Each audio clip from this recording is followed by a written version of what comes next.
شہید محترمہ بینظیر بھٹو کی آخری پیغام مفاہمت کی تھی۔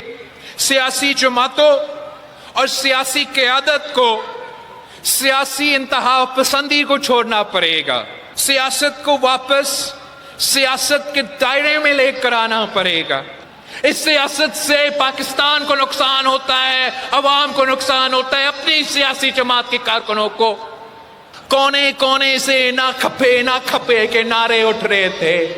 پاکستان کھپے کا نعرہ لگا کے ہمارا وفاق کو بچایا، ہمارا جمہوریت کو بچایا، ہمارے کارکنوں کو بچایا۔ اور شہید محترمہ بینظیر بھٹو کی آخری پیغام کیا تھی؟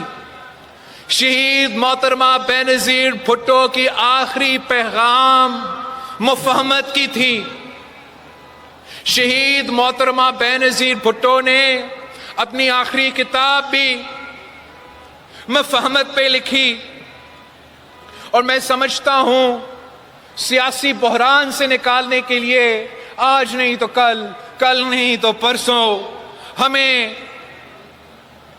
اس قسم کی ہی مفاہمت کی ضرورت ہوگا۔ ایک تو مفاہمت کو کامیاب ہونے کے لیے سیاسی جماعتوں اور سیاسی قیادت کو سیاسی انتہا پسندی کو چھوڑنا پڑے گا، سیاسی کارکنوں کو سیاست کو واپس سیاست کے دائرے میں لے کر آنا پڑے گا۔ یہ جو مئی 9 جیسے حملے ہوتے ہیں یا مختلف ادارے کو دن بدن گالی دینا ہوتا ہے، یہ سیاست کے دائرے میں نہیں ہوتے۔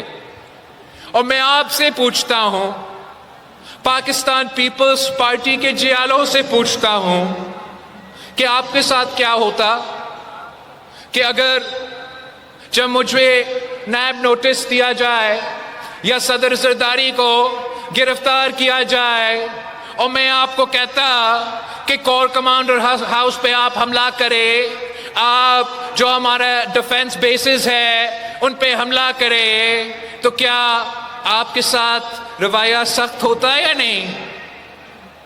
ہم سمجھتے ہیں کہ پیپلز پارٹی کے قائد عوام شہید ذوالفقار علی بھٹو کو تختے دار پہ چڑھایا گیا، مگر ہم نے ہمیشہ سیاسی اختلاف کیا، سیاسی طور پہ مقابلہ کیا اور کامیاب بھی ہوئے۔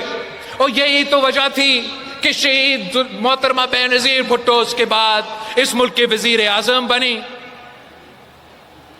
یہی سیاست کے دائرے میں رہتے ہوئے میں نے شہید محترمہ بینظیر بھٹو کو، اگر آپ نے 30 سال کی جدوجہد دیکھنی ہے تو کیا کیا ظلم شہید بی بی کے ساتھ نہیں ہوا، مگر کبھی بھی اگر شہید بی بی چاہتی تو جب 1986 میں آپ نے پیپلز پارٹی کے کارکنوں نے دنیا کا ریکارڈ توڑ دی لاہور میں کہ ایک سیاسی قائد کے لیے جو مجمع جمع ہوا، ہم نے سیاست کے دائرے میں رہ کے مقابلہ کیا۔ سیاست کے دائرے میں نہیں رہنا تھا تو شہید بی بی اس وقت کہتی کہ مجھے انتقام چاہیے، تو آپ کیا کرتے؟ مگر یہ سیاست ہمارا سیاست ہی نہیں رہا۔ اس سیاست سے پاکستان کو نقصان ہوتا ہے، عوام کو نقصان ہوتا ہے، اپنی سیاسی جماعت کے کارکنوں کو نقصان ہوتا ہے۔ شہید بی بی نے ہمیشہ اپنی زندگی میں اس قسم کی سیاسی انتہا پسندی کو رد کیا۔ جب ہم پہ سب سے بڑا ظلم، تاریخی ظلم، شہید محترمہ بینظیر بھٹو کی شہادت ہوئی، تو آپ پورے پاکستان میں دیکھے آگ جل رہا تھا، کونے کونے سے نہ کھپے کے نعرے اٹھ رہے تھے۔ اس دکھ میں، اس درد میں، اس وقت میں بھی صدر زرداری نے یہ فیصلہ کیا کہ ہم نے سیاست کے دائرے میں رہ کے مقابلہ کرنا ہے۔ پاکستان کھپے کا نعرہ لگا کے ہمارا وفاق کو بچایا، ہمارا جمہوریت کو بچایا، ہمارے کارکنوں کو بچایا، اور آخر کار اس عامر کو بھی بھگایا۔